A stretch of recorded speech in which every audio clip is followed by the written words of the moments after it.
America is at an inflection point. This is the most consequential presidential election in modern memory. Whoever wins in November will be able to shape the course of the country for decades to come, from racial unrest in the streets to the coronavirus, record unemployment, and the obvious divisions which exist around the nation. There'll be no shortage of issues voters will be grappling with as they cast their vote this November.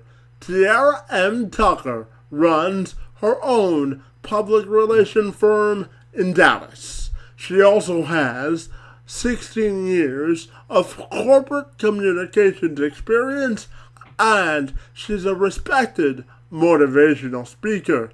She joined me over the weekend from the March on Washington, in Washington, D.C., to provide her perspective on the state of America and how the intersections of Hollywood and Washington will intersect as it relates to the election, and how they will both come out the other side of the COVID-19 pandemic.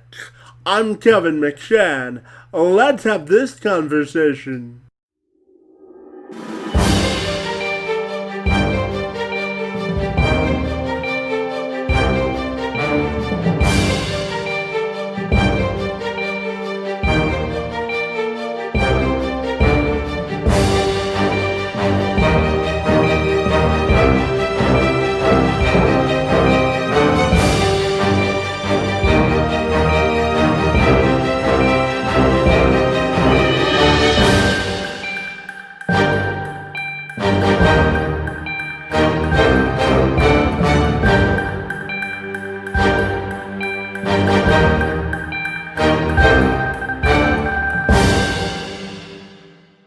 If you're ready, Tiara will welcome you to the program, and we're excited to tackle a whole host of issues with you today. So glad to see you today, and thanks so much for being here.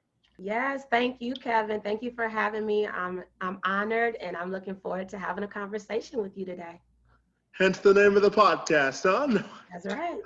But when we look at the state of the election, and I know that the Black Lives Matter movement is a big part of what's going to decide things in November. So I'm wondering if you can tell me, just out of what you've seen from both sides of the aisle so far leading up to the election, 2 months out, who do you think's done a better job of addressing those issues head on as it relates to the Black community? That's a great question and very timely. Since I'm here in Washington D.C. right now for this amazing historical event, as we look at Black Lives Matters and we look at all of the social injustices that we've been dealing with for years upon years. So to answer your question, as I think about both sides, as you say, I feel like in President, I will say, hopefully elected President Joe Biden. President-elect, we'll go with that. President-elect, we'll go with that, right? I believe that he has definitely addressed the issues to the level that we need to hear them, right? Because at the end of the day, I believe that Trump, unfortunately, is not addressing the issues the way that they need to be addressed. I personally believe that some of the words that he says, some of the actions that he has taken has actually created more division.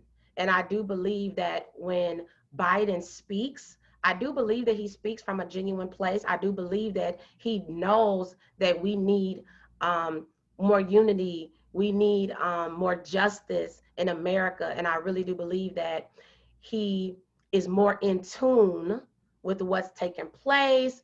He can relate in some areas, right, with what people are saying and why they're in the streets, why they're protesting, why they're demanding justice. I believe he understands it, And I believe that his perspective on it, in my opinion, is much more appreciated and valued. Now, as a black woman living in America, I'm also curious to know, are you scared or frightened or saddened about the current state of America? That is a very powerful question, Kevin. And I will say that as a Black woman in America, I'm not scared. Um, I am not scared only because I know that I have ancestors who have already walked down similar paths before me.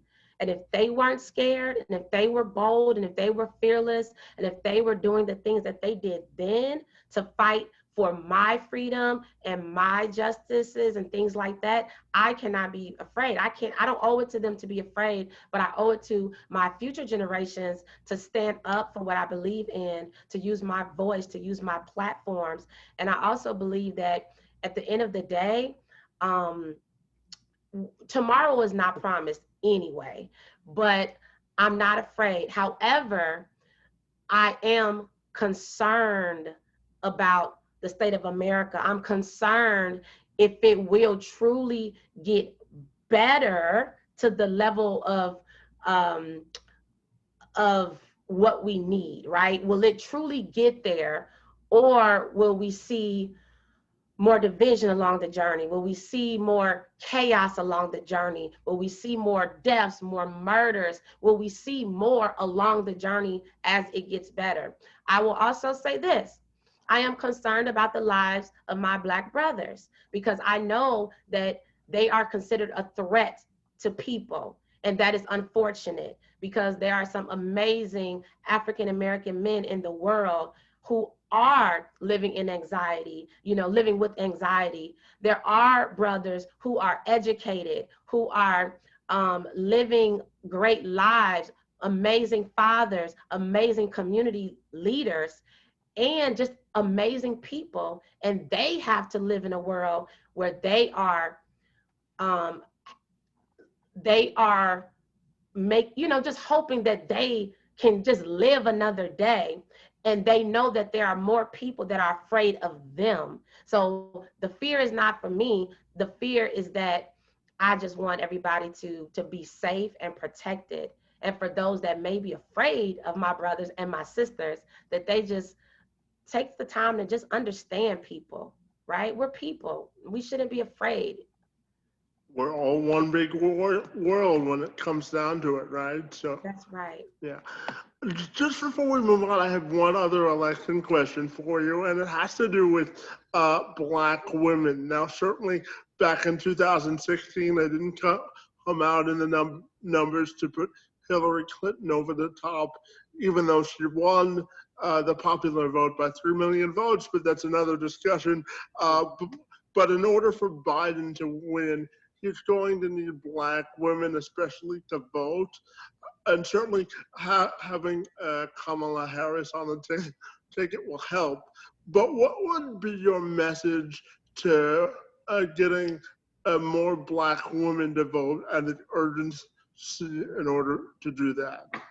Yes. I believe that if nothing else is clear this year in 2020, there is power in our vote, and our vote matters. Our voice matters, and our vote matters.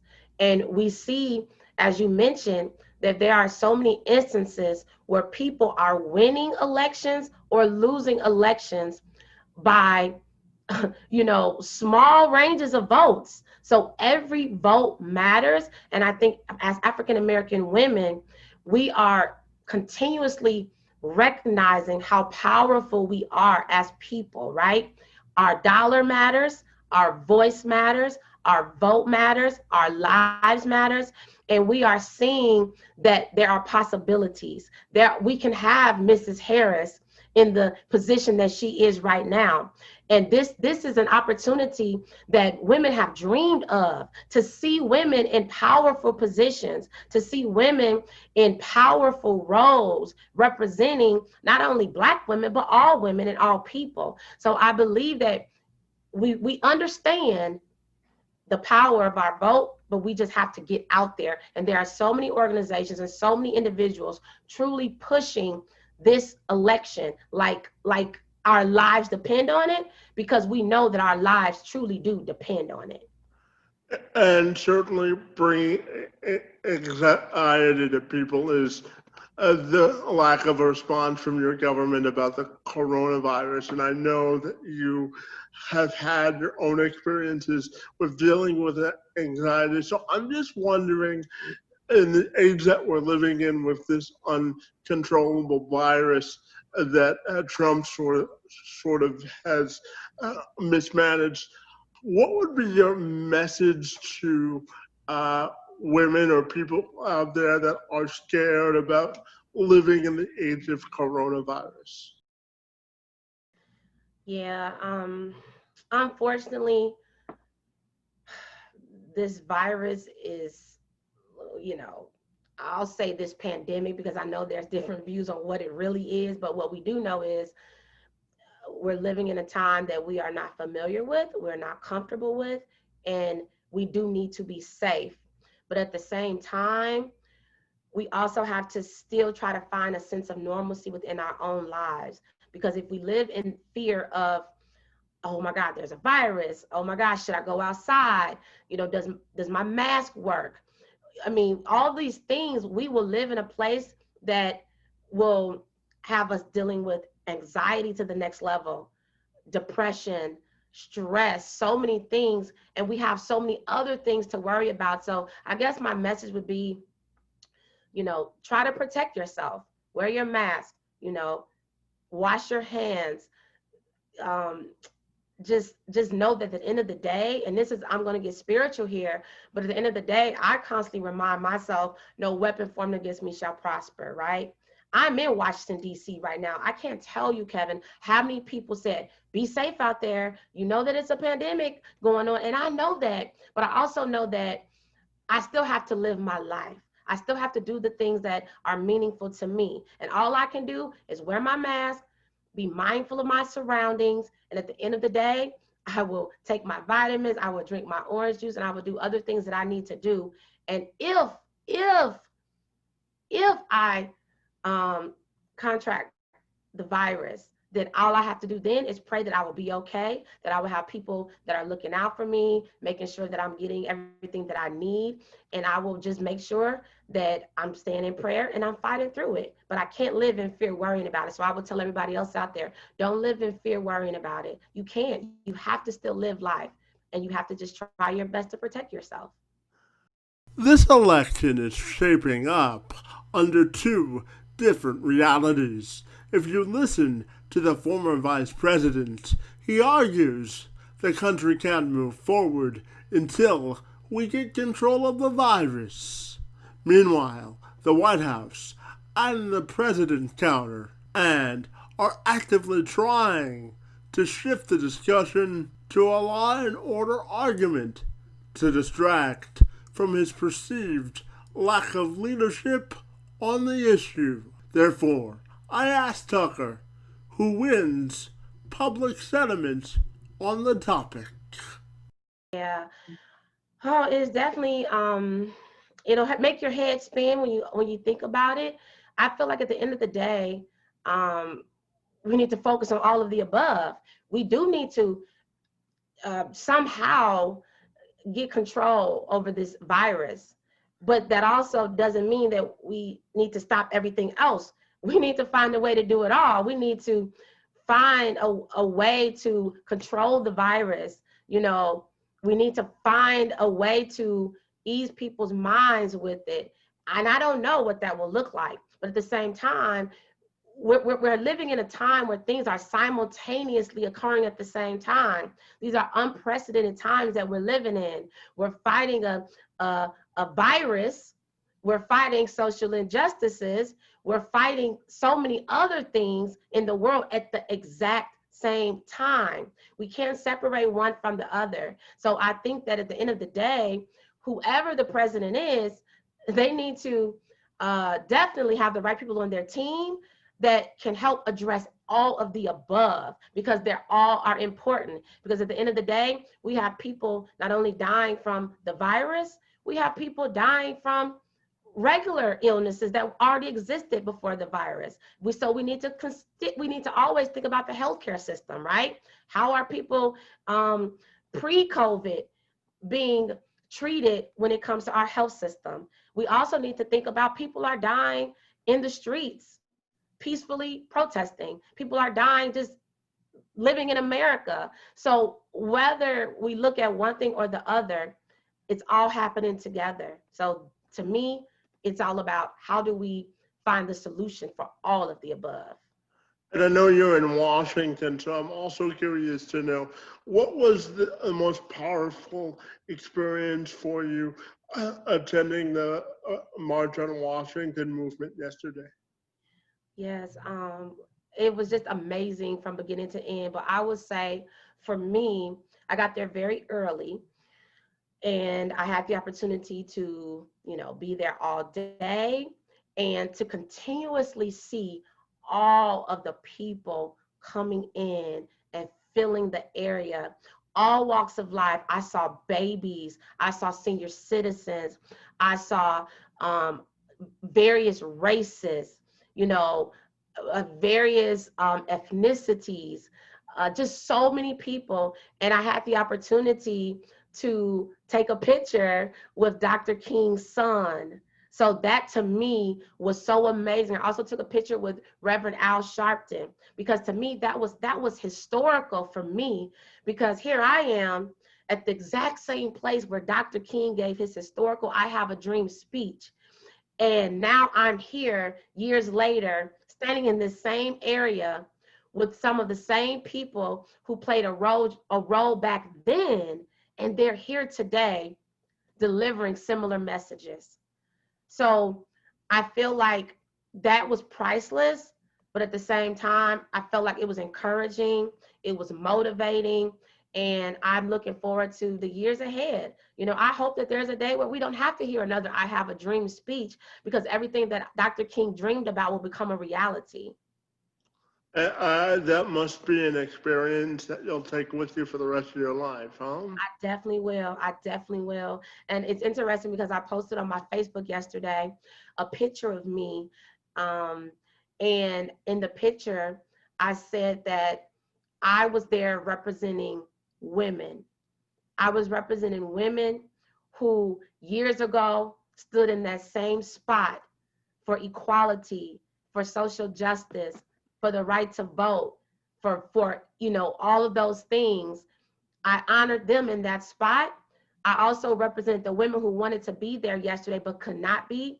And I represented the women who have ever been treated unfairly, who were ever denied a job that they knew they were qualified for, who were ever disrespected, who were ever silenced, and so many more things. And I felt like I personally stood there to represent the women. And I got a lot of responses, a lot of feedback in a positive way, because that's what this is all about right now, right?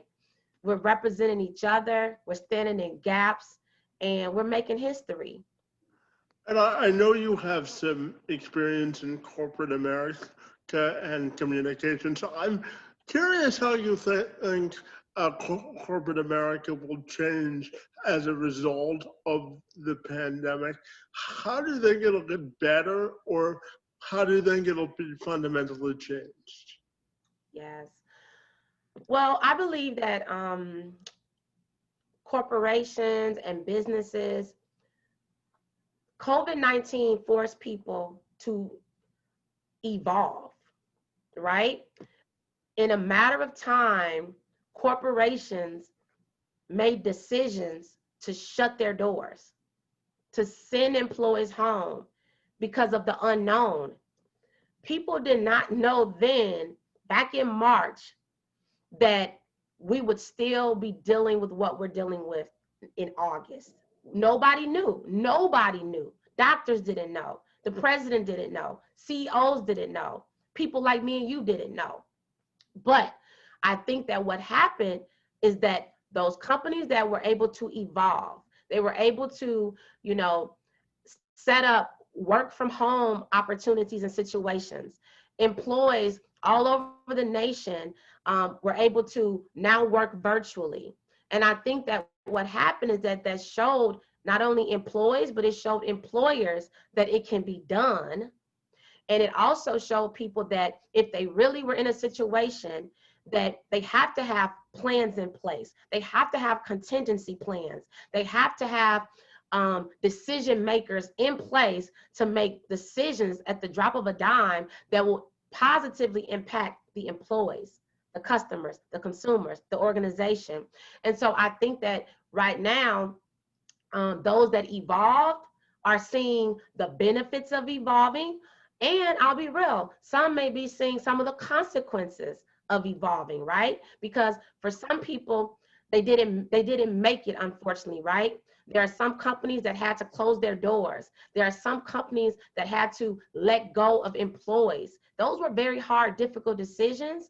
But at the end of the day, I believe that every organization and every company learned some things. They learned some things for the better. And they will hopefully take their learnings as they move forward, as we continue to get through this virus, as companies are beginning to bring employees back into the workforce. They will continue to learn, they will continue to evolve, and they will continue to do what makes the most sense for their people, to keep the safety top of mind. And I have to tell you, as you know, I live here in Canada, but my dad was originally born in Detroit, and so I do have American roots. And I have to tell you, I'm a little saddened that the country is divided over there, because America's supposed to be the shining city on a hill, right? And certainly under Trump and under this time, they haven't been living up to the ideals as a nation. So I know that you have some public relations experience. So if the federal government hired you tomorrow to repair their image, where would you start, and what would be the first thing you would do? Wow, that's a nice question. I have never been asked that. Ooh, first of all, if they hired me, it would take a whole lot of prayer to take that job. I would have to say, I don't know how long I would last in that role, because I would totally want to start with the president, because that to me is the first source of confusion. That's a good word for it. Disagreement. I also want to say division. Everybody may not agree with that, but that's how I feel. So I would want to start with the president, because you're the voice, you're the face of this country. Although not everybody believes that and respects that. And I also have a hard time accepting that. That's a problem. That's a problem. But I also recognize that there were a lot of people that voted for you who believed in you, Mr. President. But right now, it's not about his ego. It should not be rather about his ego. It should not be about his pride. It is time for you to step up as the leader of this country. And we need unity. We do not need you to be the voice of division. How can we make that happen? Well, one thing that some PR By people voting is to be quiet sometimes, right? It's like when you were a little kid. If you don't have anything nice to say, don't say anything at all, because words are powerful. And I believe that it's his words that are dividing people. It is his words that are making people angry and upset and responsive and reactive. So how about if you be quiet for a moment, allow people who do have something to say it. And when they say it, don't disrespect them. Don't act like a child. Be a leader. And if you don't know what being a leader is, reach out to some true leaders and ask them how they can help you be a better leader. That's a huge issue. And that personally would be my hope and my dream. But again, that's a role that many people may want to fill, and many people would not want to touch with a long handled spoon. And disable his Twitter account right now. Oh man, I would do that so quick. That's what I'm saying. That would probably be one of the first things, like, let's take away your access for 48 hours. Let's just take it away. Or better yet, let me be the one that tweets for you, because I may be able to clean it up a little. So I guess you won't be voting for the current occupant in the White House in November, huh? I will not be. So what are you hoping for in a Biden-Harris administration? Let me frame the last question I asked you in a different way. If Harris or Biden hired you January 20th of next year and said, help us heal the nation, where would you start with that? First of all, I would start with them, Harris and Biden. I will start with them because I believe that there is power in understanding people, understanding what they have already experienced. And even though obviously they've shared these things, but I will want to get deeper because I want to know you. And when I can understand them and I can understand their similarities, I can understand their differences, I can understand how they're relating to people around the nation. And then I think that that's a great place to first level set, because our most powerful voice is our genuine voice. So when they speak to the people from a genuine place, then that's where connections can happen. And what I appreciate about the both of them is that I believe that they want to understand, and they want to understand, and they want to get it right? They've seen enough years of it going wrong. So they've listened, and they need to continue to listen. That would be my counsel. We will continue to listen. We will continue to understand what people are talking about, thinking about, what keeps Americans up late at night, what wakes them up in the morning. And we're going to address those things. But also, I would want them to continuously have conversations with some of the influencers around the nation. You know, as an example, when I think about being in DC, as we're here in support of Black Lives Matter and justice, well, I believe that we need to continue to have conversations with people who are in the forefront, people who are out there putting their lives on the line to make America great.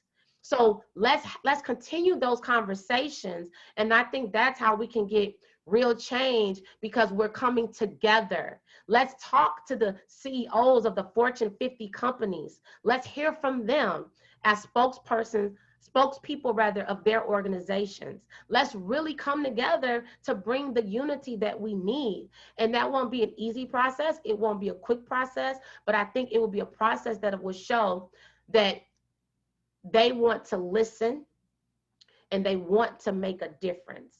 If that means that they need to continue to have conversations with families who are victims of police brutality, families who have dealt with border issues and can't see their loved ones on the other side of the border, let's really know what they're feeling, and let's be more empathetic, and let's bring healing to this nation. Because in order for us to be great, we need to have healing, right? We can't keep covering up a wound. We need to heal that wound. And that means getting deeper, having conversations, and allowing people to see that we're in this together and we're going to make it out. So that would be my counsel. And I know I asked you about Black women earlier, but I also want to follow up with, could you just provide a message about how urgent it is that everybody on that side of the border participate in the voting process this November? Yes. I feel like this election, when I say we have to vote like our life depends on it, we do, because our lives do. Our healthcare system depends on this. Our jobs depend on this.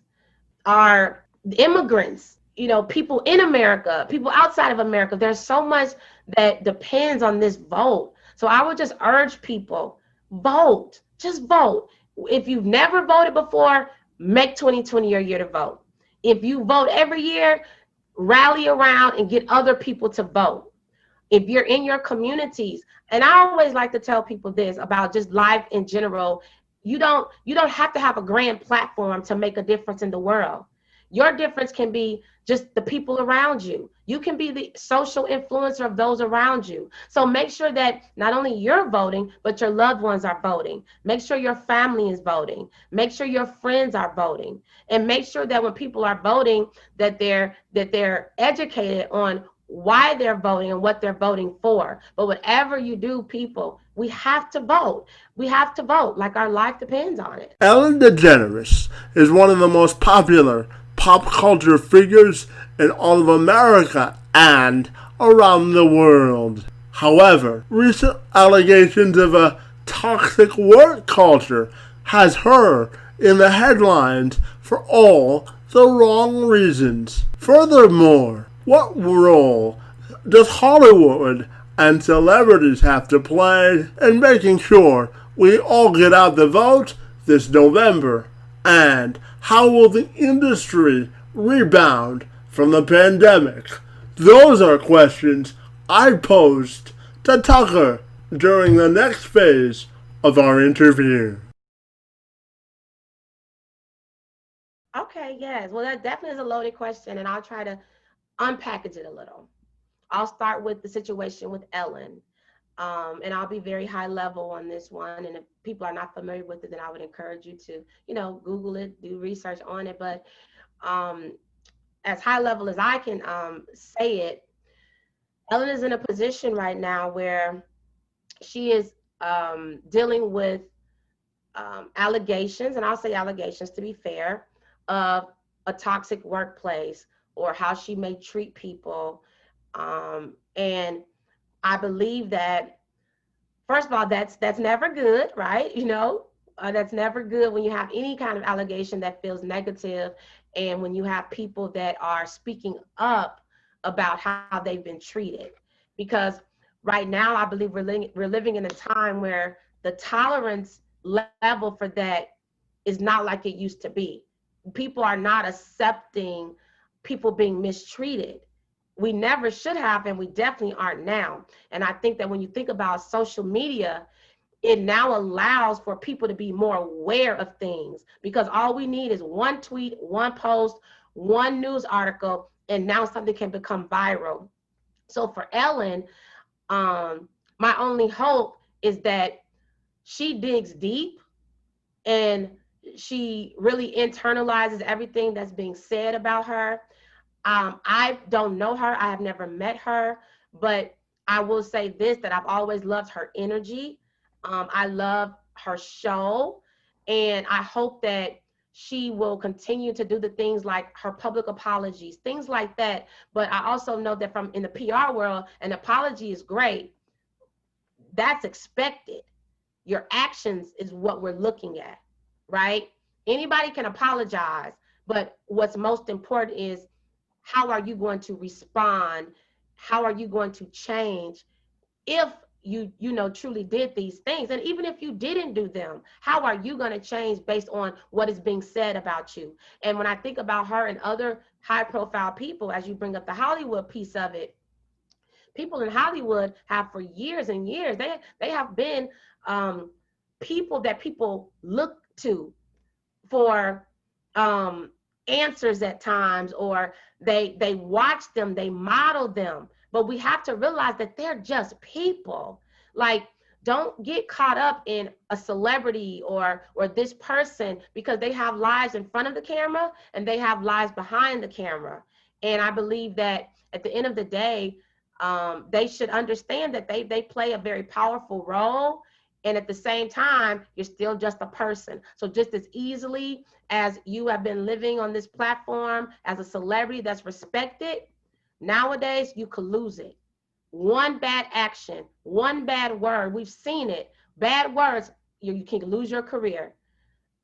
Doing the bad, tweeting the wrong thing, you can lose your career. So I just think that they need to realize the powerful voice that they have, and also they need to use their voice in positive ways. Use it to encourage people to vote. Use it to encourage people to really think and dig deeper about what America is going through right now. Use it to tell people or suggest that people protect themselves with COVID-19. Use your voice. You have the voice, you have the platform, so use it. I commend people like LeBron James because he's using his voice and his platform. And people are listening and they're watching and they're respecting that. Yeah, that was going to be my follow-up question to that, just to get you to comment more broadly on the whole sports influence on getting people to vote and then using their platform. Yeah, I think it's incredible to turn on an NBA game and you're seeing the Black Lives Matter. That's incredible because there was a time we know that where that wouldn't have been heard of or that would have been a taboo conversation, but right now we're living in a different time now. And I think that we're seeing that when people are taking these stands unapologetically and boldly, not thinking about the consequences, but doing what they believe in, people are watching, people are listening. There are going to be people that were on the fence, but now because maybe their favorite celebrity or their favorite athlete is now taking this stand, they're going to be either more motivated or encouraged to do so, or they're going to at least be more curious. Whatever the outcome is, I believe that it's a positive thing, and hopefully other sports teams, whether it's NFL, NBA, MLB, all of them, they know that this is serious. They know that this is serious, and players are showing coaches and owners that there are things that they believe in and their voice matters. And hopefully we'll see more coaches and more owners respond in a positive way. Because Yeah, I think owners is the big part, right? Because the players can only take it so far. that's right. It's the owners. How are you responding? Are you silent? Because that's loud. Silence is complicity, and hopefully they'll encourage people in record numbers to vote, right? So I hope they will. And I believe they will. I believe they will. And you know what's going to be powerful is you could tell us to vote, but when we see them voting, right? When we see them voting, when they're out there, whether they go to the voting poll location or they vote, however they vote, but to see them, to see the picture of the I voted sticker, whatever it might be, that's a symbol that's symbolic, it's influential. So I think that we're going to see a lot of that by celebrities. We're going to see that by, all walks of life, is that they're going to want to not only be able to say that they voted, they're going to want to show that they voted. And I think that people are going to want to just encourage other people to. yeah, I want to end the interview on sort of a lighter note because I know we've covered a lot of heavy topics today. But I wanted to also get to know you as a person to end the interview because I know you're a passionate speaker, and I can see that through our conversation today. So my final two questions for you have to do with, as a motivational speaker, what gives you the most passion or satisfaction in that role? And then when you're not a businesswoman, what gives you the most satisfaction personally in terms of finding your inner self? Mm. I would say as a speaker and an MC and a host, I'll lump all of those together. My greatest satisfaction is to see the outcome of a word that came out of my mouth. To know that my words are truly powerful. Your words are powerful, Kevin. Our words are powerful. And because they're so powerful, we are able to positively change lives, transform lives. I like to say, with the power of words, we can create generational blessings and destroy generational curses. So for me, satisfaction that goes a long way with me is when someone may hear me speak and maybe I'll get a message from someone saying, wow, I needed that. I have a situation I can remember where a young lady who I had met at another event that I was hosting, and I was interviewing someone for my event. And she came, she heard about it, she came and we talked. And she told me then, like, wow, I randomly came across your event and I thought I wanted to attend. And we connected, and we connected over social media. And then one day she sent me a note and she told me that she had been dealing with like depression. But how would I have known that just using my platform and my voice to say powerful things impacted that woman? And so many more. I have so many examples of people who reached out to me and said, wow, I needed that.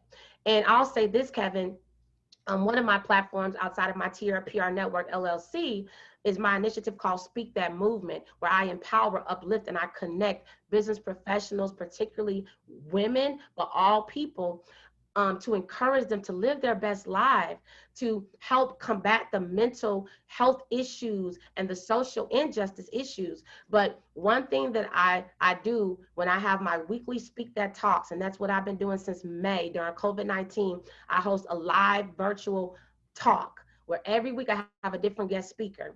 But what I like to do before we go live, me and that speaker, I like to pray. And for some of them, they're like, wow, they've never done that. Nobody ever asked them to do that. But the reason why I pray, Kevin, before I go live is because I understand that God gave me a platform. And with my platform, I have the power to change lives with my words. I want to make sure that I'm saying the right words. I recognize that there will be people who are listening to me who are going through so many things, whether they lost their jobs, whether they lost a loved one, whether they're going through a relationship issue, a health issue, a mental issue. I don't know what their issues are, but I ask that I can say the right words so that I can speak life to the people. And that gives me so much joy. And then when I'm not doing that, um, I've learned to find ways to just relax and not take life so seriously. And I know that sounds like almost maybe like an oxymoron, because we need to take life seriously, but we're reminded every day and every minute how serious life is. So sometimes we need to just have a moment to just be still. And as I like to say, we need to have moments where we pause to be productive. We need to pause and reflect. We need to appreciate all that we've accomplished. We need to celebrate ourselves. And we also just need to look ahead. And I do that often. I believe in meditation. I believe in mindfulness. I believe in surrounding myself with positive people, great minds. I believe in having conversations with all walks of life so that I can understand them. Because when I can understand them and talk to them, it only elevates me and my level of thinking. So that's what I love. And I love to have a good time as well. I can see that. And one of the things I always tell people is that when you close your mind to learning is when you stop living, right? Because life is always a big lesson. That's what I always tell people as well. That's really good, Kevin. I love that. So, Tiara, I want to thank you for a wide-ranging conversation and for being here this afternoon. Really enjoyed our conversation, and thanks so much for the time. I did as well. Thank you all. And again, Kevin, keep doing what you're doing. Keep using your platform. Keep using your voice, because you are making a difference. And I just want to close out by saying, again, thank you. And everybody out there listening, thank you so much. If you want to follow me, you can go to my website, www.tiarapr.network.com. You can follow my efforts, Speak That Movement, and I would love to speak life over you and speak life to you. And I will say, we will get through this pandemic. We will get through everything that's going on in the world. Keep the faith and just continue to just try to live your best life despite what's going on, and vote. That's the best part, right? Everybody's got to vote. You got to exercise your democratic right. Absolutely. Thank you very much, Kevin. Fantastic. Have a great day. You too. Bye-bye. Fantastic.